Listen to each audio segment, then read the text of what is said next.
to Small Cap Recap, everybody. Bryce Toohey here, once again, without Matt Monaco. Still on the road. Tell that guy to drive a little faster.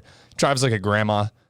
Just kidding. He's actually really scary to drive with. Riding with Matt is basically like kind of riding in a death machine. You really don't know when it's going to crash and break on you, but you really don't want to be in that position where you're in the passenger seat of his car. You can ask me, you can ask his girlfriend, you can ask just about anyone who's ridden with him before. And he's got even worse since he got to Texas. He's not even here to defend himself, and that's why I'm talking all this shit about him, because he can't say anything about it other than in the comments. And like, be a keyboard warrior, man. Go for it. Defend your awful driving. Anyways, speaking of awful driving, the market took me for quite a ride today. Once again, I'm actually filming this in the middle of the day. It's, I don't know, what, 12:30 right now? 1:40 market time. I didn't walk away like I said I would, but, well, not as early. I needed to walk away at like 11. And unfortunately, didn't walk away early enough. I was up about $6,000, ending the day up $1,500. The market's not there for midday trading like at all. It's non-existent. It's way too easy to get caught in the chop, which I did today. And you know what? I'm happy I walked away because it's looking even slower than when I left like 20 minutes ago. There's still just nothing. But there were some really good trades in the morning. A couple I didn't fully take advantage of. Same theme though. The follow through just isn't there in this market, right? Like breakouts happen and then just instantly fail. In fact, I'll pull up another chart of that, and we'll get over to these right now. Let's pull up one of my favorite trades to start off the day was NEGG for some kind of bounce, like really sick continuation there. Nice. Look at that. That's so ugly. That is just awful. So basically the thesis here is that we had this exhaustion day yesterday, right? We found support here and it cracked and not on a lot of volume, and then it tried to find more support, and then it really cracked on a significant amount of volume compared to like the past, I don't know, 4 or 5 days. And when that exhaustion does crack, that's what I'm looking for the bounce, whether it's shorts covering or longs coming in to actually buy the dip. Basically, anyone who got scared out yesterday or covered or panic sold yesterday, maybe they buy back in today for the bounce. Normally leads to a good amount of buying. I kind of nailed this trade pretty spot on. It was all alerted to in my watch list before the market even opened. I took, I don't normally use the Mac. Matt does. Okay.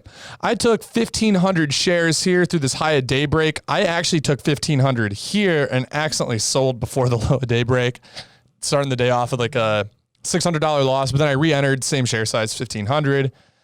Taking off into the 2150 area, 2220, 2270s, and then all the way up to 2323. Pretty good sells. I think I locked in like near $3,000 on that trade, maybe a little bit less because of the original loss of $600. So between $2,000 and $3,000 was a really nice trade. Super easy, very predictable bounce pattern. It did have news. I had crypto news. NEGG is accepting like Ethereum or something. Really, really good continuation, as you can see. Not even making it to VWAP on that news, actually. Yeah, really just really nice. Look at that. That's really good. I'm being sarcastic for those of you who don't understand. NTEC was my other good one. Basically, I outlined this one on my watch list too. We had a slight gap up after basically 3 just beaten down days through support. That's always a good sign for me because it's anyone who's been short this, they're going to start covering on the day of that gap up. You're going to have longs chasing. And I basically outlined like it was very low volume gap. And in my watch list, I had said, I can see this being one that doesn't have a lot of volume, gets a really big pop into a halt out of nowhere and then drops. Let's go into the intraday. That was more or less what happened until it recovered, which unfortunately I stopped watching. Come on now, full screen. Oh man, hold on. I tried my best. Okay. Let's do that again. Okay. So very low volume for the beginning of the day. I started in with 3,000 shares here, added 3,000 shares here. I was hoping for a lot more volume over this break. So I took off most into this push into an 11 and came down a little here, sold more on this lower high. And then as soon as I saw it holding up, let's bring up VWAP real quick. Holding VWAP the entire time, curling back around, I took 3,000 shares through 11.10, selling up. My goal for this, as I outlined in chat, was $12, and I got $12.23 as my best sell, and then it halted instantly after. I'm okay with that sell. I'll take that sell every day. I actually hate right now when the market's hot. Halts are awesome because they'll halt like 4 times. In this market, things halt, open up, and just dump. And that's what happened. If I had been watching, probably would have taken some here. Got like a 12 or so, gotten stopped out, then re-entered again at like 12.30. And the price wise, never would have held up into the 17s. Had this VWAP rejection right here. I did try a little bit there and lost like $500 on it. The momentum just sucks. And even NAOV had a lot of potential, breaks out. This reminds me a lot of, I told this in small cap brackets too. It reminds me of MMAT when we had that intraday breakout. It was a bounce play like a week or two ago, probably. Had this intraday breakout in the middle of the day. It should have gone a lot higher. Coulda, shoulda, woulda. Here's the daily chart. A lot of volume today too. It's really unfortunate. Definitely had potential to break out, but it didn't. That's okay. Part of the game. I locked in a decent single on it. I thought it would really have potential to make it into like the 330s. But I started in with 12,000 shares at 253. I did take half off for break even because I was a little oversized for low a day risk.